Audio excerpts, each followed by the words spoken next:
Bismillahirrahmanirrahim. Assalamualaikum warahmatullahi wabarakatuh. Halo semuanya, balik lagi di podcast pendidikan matematika. Kita dari Algoritmik. Halo semuanya, gimana kabarnya? Ini kita lanjutin di part 2 podcast diseminasi asistensi mengajar dari SMA Negeri 4 Jogja. Kenalan dulu ya sama mahasiswa-mahasiswa kami yang cantik-cantik ini. Ayo guys, dari pojokan dulu Mbak. Perkenalkan, saya Siti Makfiroh, biasa dipanggil Makfi. Halo, perkenalkan saya Teresia Filata, biasa dipanggil Esi. Perkenalkan saya Desindra Ramadhani, biasa dipanggil Desi. Desindra Rahmatia Ramadhani. Bukan Ramadhani dong Mbak, Rahmatia mau kemana? Oke. Jadi kita akan lanjutin di part 2 asistensi mengajar. Tadi udah ada part 1, udah nonton belum nih? Kalau belum nonton dulu ya. Tadi ada 3 mahasiswa dari SMA 4 yang diseminasi, dan ini kita lanjutin di diseminasi sesi kedua di 3 mahasiswa lagi. Nah, kita akan sharing-sharing cerita-cerita gitu ya. Jadi jangan tegang, jangan sepaneng gitu ya. Jadi kita hanya pengen tahu apa aja yang kalian lakukan di sana, apa aja manfaat atau berkah yang kalian dapatkan di sana, berkah ya. Jadi tolong kalian nanti sharing-sharing aja ke semuanya agar yang lain tahu bahwa asistensi mengajar itu seasik itu gitu ya. Kita mulai dari cerita awalnya. Bagaimana awalnya kalian bisa menjadi peserta asistensi ya, mulai dari pembekalan dan seterusnya. Kita mulai dari pembekalan gimana? Boleh ya? Sebenarnya tadi juga udah sama sih pertanyaan pembekalan, tapi mungkin kan pengalaman dari kalian kan berbeda dengan yang sebelumnya. Mulai dari siapa dulu pembekalan? Dari saya dulu. Oh, dari Esi. Silakan Mbak Esi cantik. Jadi awalnya ada pembekalan. Nah, pembekalan ini bukan saja dari pendidikan matematika. Nah, kita dibarengi dengan prodi-prodi dari FKIP. Nah, di sana ada beberapa narasumber yang saya ingat materinya di sana tentang bangga menjadi guru. Nah, itu disampaikan oleh kepala sekolah. Ya. SMA Negeri 1. Kayak di sana kita dibekali dengan beberapa pengetahuan bahwa untuk menjadi guru itu adalah tugas yang mulia yang saya ingat. Kemudian ada beberapa pesan lainnya. Lalu di sana dari pembekalan itu, setelah dari narasumber, ada 2 narasumber, kemudian nanti ada penyampaian juga dari ketua pelaksananya. Kemudian kita juga dibekali dari prodi kita tersendiri, dari prodi pendidikan matematika. Di sana diberitahukan beberapa pesan-pesan yang perlu diingat untuk direalisasikan nanti saat sudah diterjunkan di SMA 4. Nah, mungkin dilanjutkan dari Mbak Makfi. Silahkan dilanjutkan Mbak Makfi. Jadi kita itu kan awal-awal pembekalan ya Mbak. Jadi saya sedikit excited di pembekalan karena program asistensi mengajarin kan pertama kali di pendidikan matematika. Jadi saya sedikit penasaran, walaupun sudah dikasih proposal, sudah dikasih penjelasan, itu saya tetap penasaran kegiatan itu kita harus ngapain sih di sekolah gitu. Terus manfaat dari kegiatan ini tuh apa sih, perbedaannya sama PPL tuh apa sih gitu. Jadi kita mengikuti kegiatan pembekalan itu kan bareng mahasiswa FKIP juga. Jadi di situ kami dikasih arahan bahwa di sekolah itu ada beberapa hal yang harus kita lakukan dan ada beberapa hal yang harus kita jaga. Selanjutnya setelah itu kami dapat arahan sendiri dari prodi mengenai program asistensi mengajar. Jadi kan asistensi mengajar itu kan program pendidikan matematika. Jadi kami dapat arahan sendiri dari prodi. Itu aja sih. Oke. Mau nambahin ya? Kalau di pembekalan tuh kemarin kita sempat dapat beberapa bekal pembelajaran dengan teknologi itu seperti Quizizz dan kawan-kawannya. Oh iya, ada pasti teknologi ya, Quizizz ya. Iya. Ada lagi? Cukup. Kalau nggak salah kemarin tuh pembekalan juga ada dari Ibu Fitria Marianti yang cerita terkait bagaimana bikin buku. Karena memang salah satu luaran khusus atau utamanya dari asistensi mengajar ini adalah mereka bisa bikin buku yang mana bukunya adalah buku pendidikan. Pendidikan ini termasuk dalam ketika mereka di sana ngapain aja. Nah, itu buku yang harus mereka susun. Sudah sampai mana tuh? Udah berapa lembar Mbak Mafi ini? Oh, kalau luaran untuk kami tim Mbak. Baru menentukan judul dengan template kita mau bikin gimana gitu. Oke, berarti untuk isiannya belum ada yang progres nih. Oke. Ini waktunya masih 1 bulan lagi ya, sampai tanggal 13. Jadi pastikan masing-masing sudah punya minimal 10 halaman per orang. Gitu ya. Jadi perlu diketahui bahwa asistensi mengajar ini adalah salah satu program hibah PKKM yang udah dijelaskan di sesi sebelumnya juga. Nah, ini salah satu luaran yang paling harus dilakukan oleh mereka adalah pembuatan buku gitu ya. Selain kalian setiap minggu bikin laporan mingguan ya. Iya. Iya. Oke. Nah, tadi pembekalan mereka sudah cerita nih, ada beberapa materi, ada sisipan juga terkait teknologi juga ya. Kalau boleh tahu, kita cerita langsung waktu kalian ke lapangan. Tentu ceritanya kan berbeda dengan sebelumnya ya. Kita mulai dari siapa? Mau cerita terkait di lapangan nih? Mami Saya dulu. bisa, Mbak. Boleh, silakan. Jadi awal-awal itu kan kita penerjunan. Jadi penerjunan itu kita bareng dengan mahasiswa PPL dari Fakultas Keguruan dan Ilmu Pendidikan Universitas Mercu Buana. Nah, itu di 1 bulan awal itu kita bareng mereka untuk persekolahan. Jadi di situ kami melakukan banyak hal seperti membantu menjaga piket, membantu di perpus, membantu di UKS, nah juga membantu guru mengawasi siswa. Jadi dalam kurikulum sekarang itu kan ada itu, Mbak. P5. Oh iya. Nah, Apa itu itu P5? profil pemuat pelajar Pancasila. Pancasila. Nah, itu, Mbak. Jadi untuk kelas 10 itu kan dimulai dari apa ya? Hari Kamis sepertinya. Hari Kamis. Itu, nah kita kalau ada guru berhalangan hadir itu kita mendampingi mereka. Jadi materinya udah di-share ke kita, siswa suruh ngapain gitu, Mbak. Terus selanjutnya 1 bulan awal itu kami persekolahan, bulan selanjutnya. Nah, saya mungkin sedikit berbeda dari teman-teman yang pertama tadi. Kalau mereka 1 bulan itu langsung masuk kelas. Iya. Saya itu di bulan Oktober baru pembelajaran bersama siswa. Karena saya awalnya guru pamongnya dengan Bu Sri Hastuti, terus kemudian mungkin ada sedikit pergantian. Jadi saya bersama dengan ganti guru lagi, saya mengikuti yang baru lagi. Jadi di situ saya dapat Ibu Krisna. Jadi di situ di bulan Juli, Agustus, itu saya tidak langsung masuk kelas, tapi saya mendampingi aja. Jadi kan Bu Krisna itu kan wali kelas 2 kelas berapa ya? Beliau itu ngajar di kelas 11 dan 12. Nah, di kelas 12 itu kalau beliau berhalangan hadir, saya menggantikan beliau untuk mendampingi siswa seperti ulangan gitu. Baik, jadi sempat ada pergantiannya. Iya. Tapi di awal 1 bulan awal itu sama Bu Sri. Saya dengan Bu Sri itu ikut observasi kelas. Observasinya sama Bu Sri, tapi pas pelaksanaannya tiba-tiba diganti dengan Bu Krisna. Dan sama Bu Krisna awal-awal tetap observasi lagi ya? Atau gimana? Jadi waktu dengan Bu Krisna itu saya disuruh masuk kelas ke 12 itu mendampingi siswanya.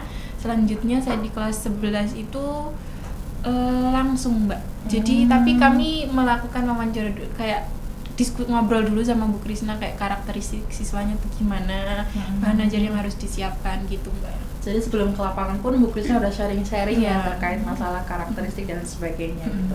Jadi cukup membantu dan nggak perlu ngulang observasi lagi ya. Iya, Mbak. Kalau boleh tahu kenapa diganti itu? Wow, saya juga kurang tahu. Tiba-tiba dapat pemberitahuan itu. Waktu itu bukan hanya saya juga sih. Oh, diganti juga. Baik. Kita selesaikan Mafi dulu ya terkait observasi ngapain sih? Observasi waktu itu saya dengan Bu Sri itu memperhatikan, jadi kayak melihat ya ibunya dalam kelas itu dalam mengajar itu seperti apa, metode apa yang digunakan dan respon siswanya itu seperti apa. Jadi saya bisa menganalisis karakteristik siswanya itu seperti gimana gitu. Oke. Kamu berapa kelas yang diobservasi? Waktu observasi saya 1 kelas di kelas 10 kalau kelas 10 tuh ya 10 E5 1 kelas observasi. Terus ternyata waktu di lapangan atau pelaksanaannya justru malah di kelas 11 kelas 11. Jadi agak sedikit berbeda ya dari yang seharusnya ya. Oke. Ada tantangan nggak sih? Kalau tantangan pasti ada ya, Mbak. Jadi kan sebelumnya saya pernah ikut kegiatan kampus mengajar itu kan saya ditempatkan di SMP. Nah, kemudian di asistensi mengajar ini kan di SMA dan di sekolah yang maju, bisa dikatakan maju. Nah, unggulan juga ya, SMA 4 ya. Jadi waktu pertama saya masuk kelas itu kan kelas 12 itu yang sebelum saya masuk udah diberitahukan dengan gurunya, Mbak gantikan saya di sini mengawasi anak-anak ulangan, tapi harus ekstra soalnya anaknya sedikit hiperaktif. Nah, aktif sekali. Jadi, saya waktu masuk kelas itu sedikit gemeter ya karena anaknya tuh juga gede-gede, lebih gede dari saya. Kecil gitu ya gurunya. Apalagi yang cowok-cowoknya beneran di situ kayak wah kayak menguji kesabaran. Jadi saya sebagai calon guru harus lebih sabar, lebih pintar mengontrol kelas, itu aja sih. Keren sih ya. Nanti cerita lagi ya. Iya. Kita lanjutin di siapa? Esi dulu atau Desi? Isi dulu. Esi dulu. Desi apa Esi? Oh, Desi dulu. Oke, silakan. Kalau awal observasi itu kan langsung sama guru pendampingnya. Guru pendamping. Kita lihat sananya ya. Guru pendamping terus Ya itu kan langsung masuk ke kelas 11. Jadi observasi kita itu di 2 kelas, ada kelas 11 F1 sama F2. Nah, 2 kelas ini sebelahan, tapi sebenarnya siswanya itu sedikit berbeda. Untuk yang F1 ini lumayan aktif. Dan bisa mengikuti pembelajaran dengan banyak interaksi. Tapi kalau yang di F2 ini sedikit pasif siswanya. Jadi beberapa kali gimana kita mengambil perhatian mereka supaya tetap fokus ke depan. Ya. Iya. Ada observasi juga? Observasinya di kelas 11. 11 F1 F2. Tapi di awal 1 bulan observasi itu kebetulan guru pendampingnya sedikit sibuk. Jadi kami beberapa kali diminta untuk mengisi kelas 12. Sudah dilepas juga. Iya, Jadi langsung ada dilepas di kelas 12. Baik. Kalau di kelas, kan observasinya di kelas 11 nih, tapi ngajarnya di kelas 12. Agak beda nggak sih? Sebenarnya agak enak di kelas 12. Beberapa siswanya tuh lebih mandiri. Jadi kalau ada kami datang ke kelas, kasih soal, kasih lembar kerja yang dititipkan oleh guru begitu, dari siswa itu langsung mengerjakan. Nanti yang tidak tahu baru maju ke depan bertanya. Jadi lebih simpel ya? Iya, lebih simpel. Kelas 12, cuma kalau 11 lebih harus ekstra gitu ya? Iya. 1 bulan observasi, habis itu langsung pelaksanaan. Apa yang kamu perlu di observasi itu? Yang diperoleh di observasi. Minum dulu mungkin Mbak, kayaknya dari tadi. Ya, silakan minum dulu. Seret habis makan apa nih Mbak? Habis makan itu apa tuh? Apa sus ya? Puding. Oh, puding. Jadinya agak seret ya. Tadi belum sempat minum ya? Oh iya, minum dulu. Sudah Mbak? Oh iya. Oh, masih minum lagi? Sudah. Gimana lanjutin ceritanya? Kok malu nih? Iya Mbak. Boleh.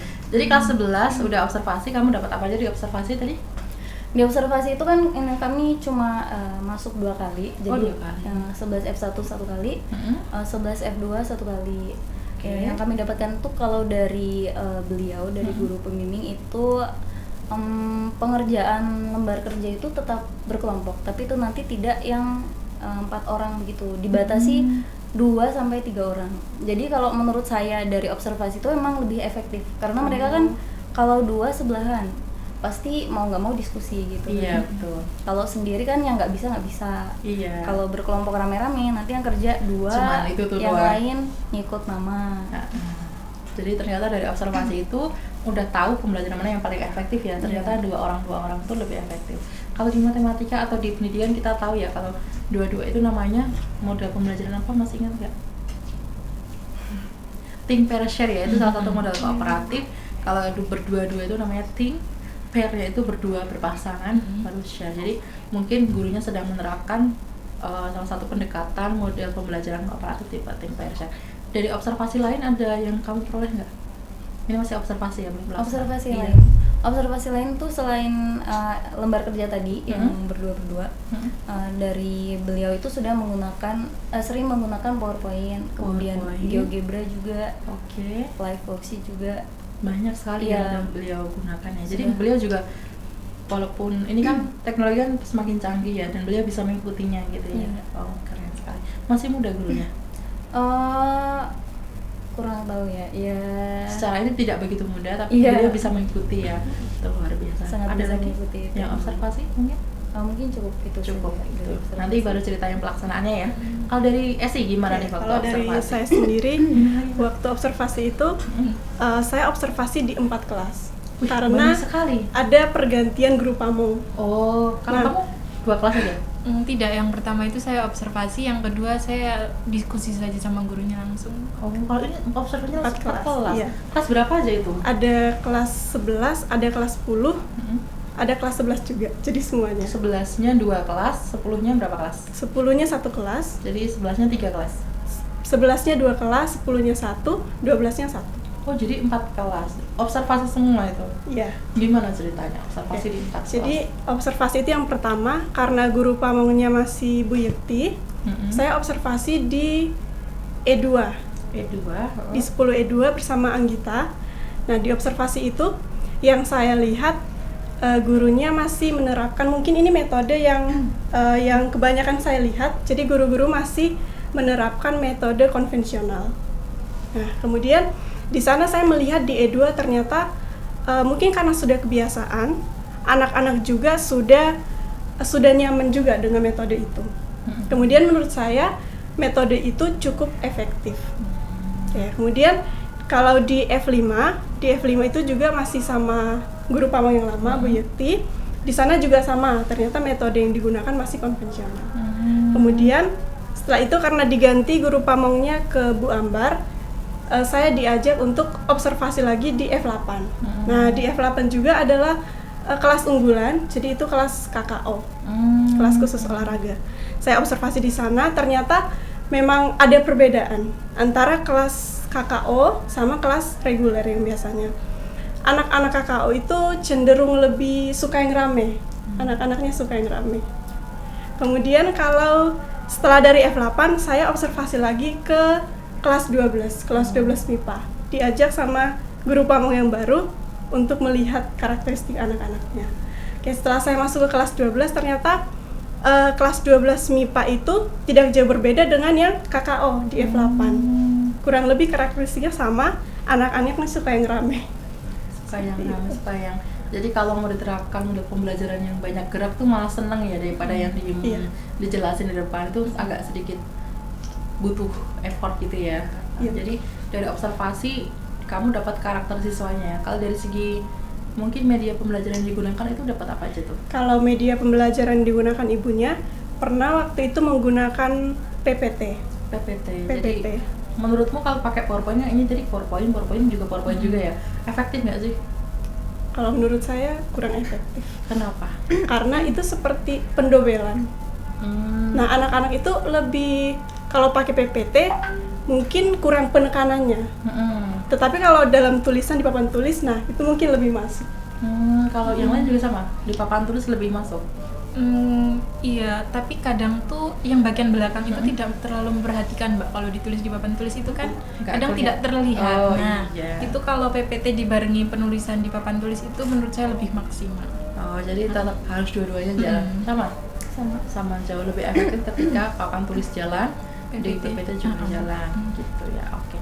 Jadi kalau terkait observasi cuman itu aja yang diperoleh ya, jadi karakteristik siswa, terus media atau model pembelajaran yang digunakan selama di kelas. Nah kita ngomongin nih, setelah observasi kan kalian harus ngajar nih. Kalian akhirnya ngajar berapa kelas, terus tantangannya apa, boleh cerita mungkin dari siapa nih? Mafi lagi? Oke, dari Mafi dulu. Mafi ngajar berapa kelas, total dari awal sampai akhir berapa pertemuan nih? Saya ngajar di satu kelas yaitu F2. Pertemuannya sekitar, kalau 1 minggu itu saya 2 kali. Wah banyak juga ya. Kan 3 jadi di hari Selasa itu 45 menit, di hari Rabunya itu 90 menit. Nah itu sih. Terus kalau untuk di kelasnya karena itu ya Mbak, udah kelas 11, jadi nggak seperti kelas 10, jadi mereka mungkin udah lebih dewasa ya pemikirannya, jadi mereka bisa diatur, kayak lebih mendengarkan kita, tapi pasti ada siswa yang kayak di belakang tuh yang ribut gitu ya, yang ribut atau yang tidur itu kan udah pasti ada itu, di setiap udah kelas ya, dinamika. Nah kalau ada siswa yang seperti itu biasanya saya lebih ke memperhatikan, jadi metode yang saya gunakan di kelas tuh kayak lebih ke dua arah gitu Mbak, jadi interaktif, jadi saya mengharap siswanya tuh juga aktif, dan saya pun biar saya pun tahu kalau mereka tuh pahamnya di sini, mereka nggak pahamnya di sini. Jadi kalau ada siswa yang sedikit tidak memperhatikan saya di belakang, saya langsung panggil namanya, jadi saya tanya ini paham nggak di papan tulis gitu, terus biasanya mereka jawab Insya Allah paham. Iya, Insya Allah 99% tidak sebenarnya ya. Iya. Enggak sih. Sebenarnya Insya Allah tuh kadang tuh agak sedikit. Ini beneran paham nggak sih? Atau cari amannya aja jawabnya Insya Allah gitu ya. Terus kalau sejauh ini ya, kan tadi ada beberapa yang sulit diatur dan sebagainya. Pendekatan selain negor itu apa? Kalau saya biasanya kan di kelas gitu tuh kebetulan tuh saya tidak tahu kelas itu kan bukan kelas KKO Mbak, tapi ada 1 atau 2 siswa itu yang tidak bisa diem. Jadi dia tuh selama pembelajaran tuh kayak jalan, kayak Kak izin keluar, tapi kadang cuma muter gitu, nanti balik lagi Kak izin keluar lagi gitu. Jadi biasanya saya setelah saya jelaskan di papan tulis, kan mereka mengerjakan contoh soal, saya datengin siswanya, jadi nggak pahamnya di mana, terus saya jelasin ke dia langsung gitu. Jadi lebih ke khusus ya buat mereka karena mereka mungkin jalan-jalan mungkin karena nggak paham atau gimana, jadi mereka butuh perhatian lebih dan perlu pendekatan khusus dari kamu ya. Dan itu triknya berhasil nggak? Untuk materi matriks masih muda ya Mbak itu berhasil. Tapi setelah matriks itu kan lingkaran, jadi pembuktian teorema itu agak susah buat mereka. Itu sedikit susah karena sebelum jam saya itu ada jam matematika peminatan, itu udah 3 jam Mbak. Ya Allah, kamu matematika wajib ya? 3 jam saya jadi mereka tuh kadang udah sedikit ngantuk, udah lelah, terus malah materinya pembuktian teorema lagi, gitu kayak aduh gitu. Kenapa matematika terus? Jangan setelah itu fisika atau kimia? Enggak, di hari Selasa ya Des kamu matematika Selasa Rabu. Selasa Rabu. Nah, di hari Selasanya itu kalau nggak salah itu fisika. Jadi waktu pernah saya mau ulangan itu, lah Mbak tadi fisika juga habis ulangan gitu. Jadi kayak semuanya eksak dijadiin satu jadwal gitu, bagi mereka berat gitu ya mungkin ya. Okay. Kalau model pembelajaran yang kamu gunakan apa? Kalau saya dari dalam saya kebetulan sudah menulis judul untuk tugas akhir saya. Untuk skripsi. Nah, jadi model pembelajaran yang saya gunakan itu 2 arah. Saya mencoba praktek di materi yang bukan materi pada penelitian saya, dan menurut saya itu lebih efektif karena siswa itu lebih kayak berani menyampaikan aspirasinya gitu Mbak, kalau saya tanya langsung gitu. Jadi nanya juga ngasih feedback gitu ya terkait materi. Jadi bukan hanya nanya materi tapi dia bisa ngasih pendapat di materi itu gitu ya. Iya, materi apa itu? Materi matriks Mbak. Jadi mereka suka memang sama matriks ini? Iya, sebelumnya emang sudah dapat di matematika peminatan itu mungkin basicnya ya. Nah, jadi saya melanjutkan, jadi mereka udah wah mudah nih Mbak materi matriks gitu. Jadi tambah paham ya di situ ya. Ada lagi mungkin yang mau diceritakan udah sih Mbak. Nanti kita cerita lagi, kita lanjut ke Esi atau Desi nih? Desi dulu, ya, silahkan. Karena boleh. itu tadi matematika lanjut. Kebetulan sebelum itu saya matematika wajib. Peminatan. Jadi agak nyambung. Matematika lanjut sama matematika wajib. Ceritakan apa yang ada di sini sehingga mempengaruhi di sana. Silakan. Jadi mungkin di 3 jam itu kan saya ngajarnya 3 jam. 3 jam. Ada yang satu hari itu 3 jam, 1 jamnya lanjut matematika wajib. Di matematika lanjut tuh sebenarnya dari awal biasanya kalau dari saya itu kan karena model pembelajarannya discovery ya. Jadi mereka dari awal sudah menganalisis dari pengertiannya, terus konsep pembelajarannya. Kalau di titik atau di kebetulan tuh materinya transformasi geometri. Ya. Nah, ketika misalnya translasi di titik, kemudian menganalisis lagi yang di garis, kemudian nanti saya berikan soal cerita, mungkin itu sudah sedikit banyak berat soalnya, kemudian nanti dilanjutkan di matematika wajib, mungkin lelah kan. Iya sih, matematika terus bagian ini ya. Terus kalau itu 1 kelas berapa 2 kelas kalau di sini? 2 kelas, sebenarnya 2 kelas eksperimen sama kontrol. Tapi untuk kelas kontrol ini karena ada teman saya yang memegang, jadi saya di sana mendampingi. Sama Bayu. Kelas, iya. Tapi setiap kali masuk kelas berdua terus atau berdua terus. Jadi kalau bisa dihitung mungkin pembelajaran langsung di kelas banyak ya. Mungkin kalau seminggu itu kan saya jadwalnya 5 jam, 2 hari. Terus yang kelas 11 juga sama 5 jam, 2 hari. Itu 1 hari itu bisa dari pagi sampai siang gitu. Jadi seharian full ngajar matematika, materinya sama ya? Materinya sama. Kalau masih sama masih oke lah ya. Kalau materinya beda kan. Matematika peminatan dan matematika wajib gitu kan agak lumayan tricky banget. Selain model discovery, pernah pakai model apa lagi mungkin atau teknologi? Teknologi menyesuaikan waktu di observasi, metode itu juga sudah pernah saya pakai. Jadi lembar kerja siswa itu nanti berdua.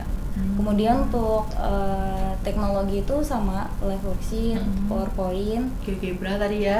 Iya, GeoGebra. Sama penerapan di papan tulis itu biasanya kalau habis menyelesaikan soal, nanti kan dikumpulkan. Ketika masih ada sisa waktu itu nanti kami bahasnya bareng-bareng. Oh begitu. Jadi malah kalau dibahas bareng-bareng semakin paham nggak sih atau? Iya, semakin paham yang belum mengantuk, yang udah Yang udah mengantuk ngantuk ya. sepertinya. Udahlah nanti tinggal Iya. pinjem temennya gitu kan, biasanya gitu ya. Tapi apa namanya, selama ngajar ini ada tantangan nggak sih? Tantangan ya mungkin di awal-awal ya Mbak ya, kan kita tiba-tiba sering masuk gitu kan, menggantikan. Kalau mereka di awal itu senang soalnya yang ngajar mungkin berbeda. Tapi semakin ke sini kan kita lumayan lama 2 bulan. Nah itu semakin kayak udah mager gitu, bosen kayak gitu Mbak. Agak tantangannya gimana caranya Iya. biar mereka nggak bosen? Iya. Karena kalau apa namanya, memang kita harus butuh sesuatu pendekatan yang baru ya, biar mereka nggak pakai pendekatan baru nggak ketika mereka udah bosen gitu? Sebenarnya nggak pendekatan baru sih, lebih ke ngajak main game atau kuis. Jadi nanti mungkin ada kuis pengetahuan umum, nanti berkelompok, kemudian ditulis di papan gitu kan, yang apa namanya, poinnya lebih banyak. Kemudian biasanya di akhir kemarin sebelum pelepasan itu saya janjikan door prize gitu. Oh, jadi kasih Kalau apa? kemarin sih beng-beng aja sih, Oh. beng 2000-an gitu. Jadi Yang kelompok penting yang bahagia. menang ya. Jadi selama awal pembelajaran mulai yang apa namanya, penelitian itu nanti udah ini, nanti kalau kalian sering maju, sering aktif, kemudian apa namanya, lebih banyak interaksi, itu nanti kakak kasih poin gitu. Ya, oh, jadi Iya. semangat ya. Nah, Lebih banyak yang maju daripada pertemuan-pertemuan sebelumnya. oke. Lebih Sebenarnya aktif. mungkin jangan-jangan mereka mau maju tapi nggak ada apresiasinya ya. Iya mungkin. Nah, harus ditarik dengan Butuh apresiasi, pancingan. pancingan. Nanti lama-lama bukan beng-beng lagi nih. Semakin gede lagi ya. Oke, ada lagi mungkin yang mau diceritain? Udah, cukup. Gantian, sih mungkin silakan Mbak. cerita dulu. Oke, dari tadi saya menceritakan kalau saya mengganti guru pamong. Nah, di guru pamong yang pertama karena saya sudah observasi di F5, di minggu berikutnya saya masuk ngajar di F5. Setelah itu karena seminggunya ada 2 pertemuan, mungkin selama 2 minggu, dihitungnya 4 pertemuan, saya mengajar di F5. Nah, di F5 itu anak-anaknya karena masih kelas reguler biasa, anak-anaknya cukup nurut, kemudian mereka senang juga karena yang ngajar juga orang baru. Kemudian di sana juga banyak yang anak-anaknya itu senang bertanya.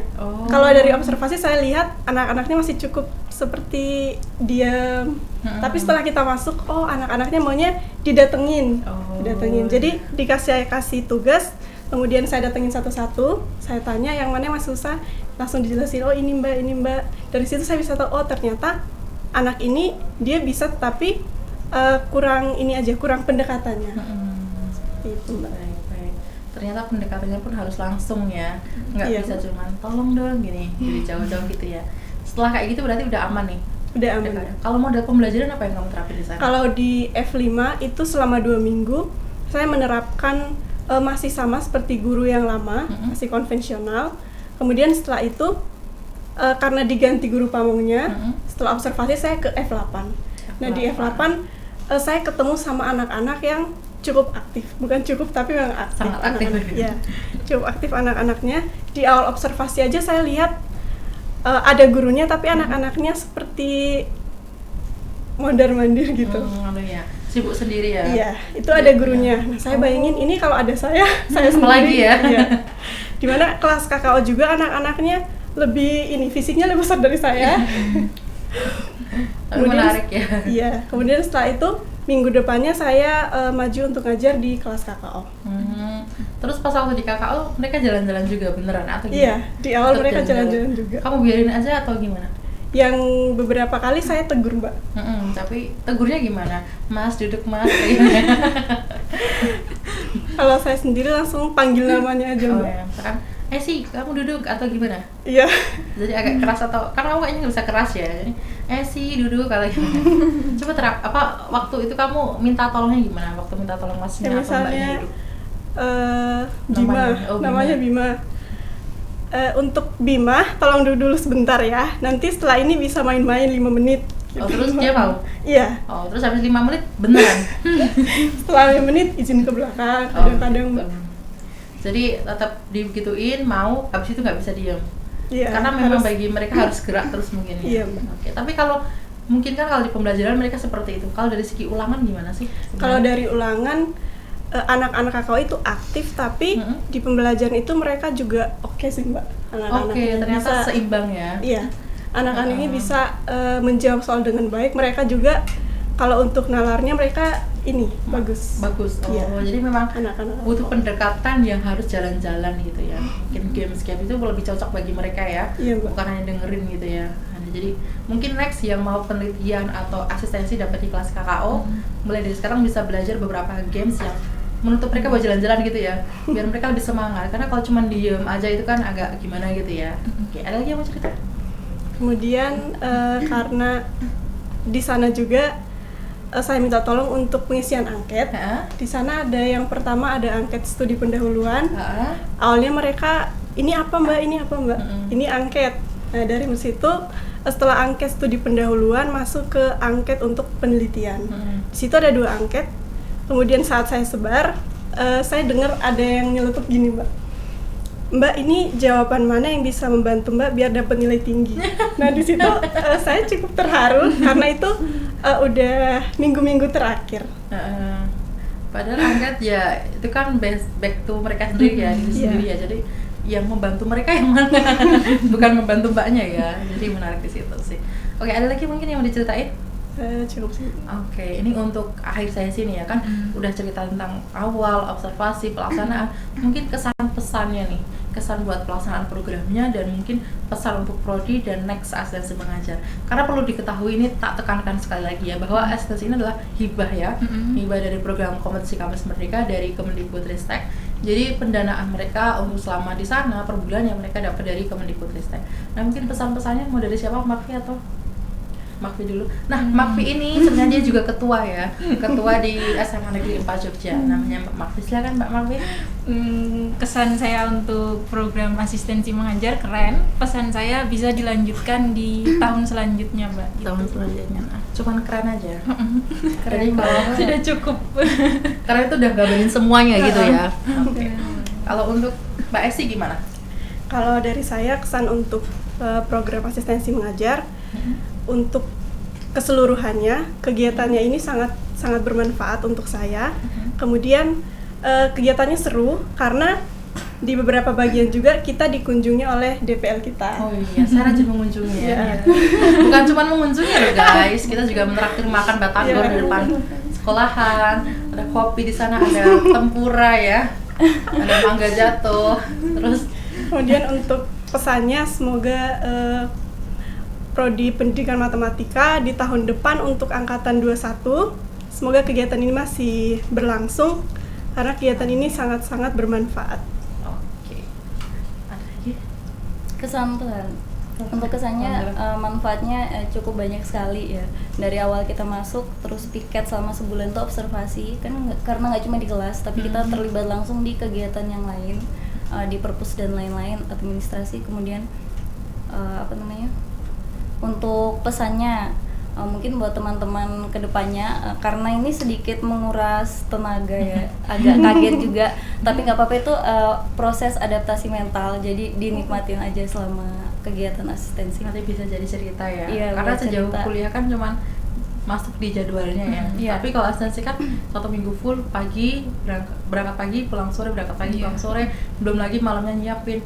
Apalagi yang mau nyambi penelitian ya, harus tricky banget biar bisa tetap sehat walafiat sampai akhir ya. Iya. Ini kan semuanya udah nyambi penelitian ya. Iya. Karena semuanya udah ngambil skripsi nih kebetulan. Jadi mereka effortnya cukup lebih karena di ini kan udah pada penelitian ya. Alhamdulillah udah, jadi tinggal nunggu nyelesain 445 nanti bisa sidang. Jadi mereka memang target semuanya 3,5 tahun. Jadi next yang mau ikut asistensi mengajar bisa kalian targetin 3,5 tahun juga. Jadi bisa memanfaatkan waktu asistensi untuk bisa melakukan penelitian. Jadi berbuat baiklah dengan guru-guru kalian biar saat penelitian juga dimudahkan gitu ya. Oke, sama seperti yang tadi kita kasih 1 kata untuk asistensi mengajar ya. Udah siap belum? Satu kata loh ya. Oke, dipikir dulu. Saya kasih waktu 3 jam. Lamaan coy. Udah siap? Apa ya? Bingung.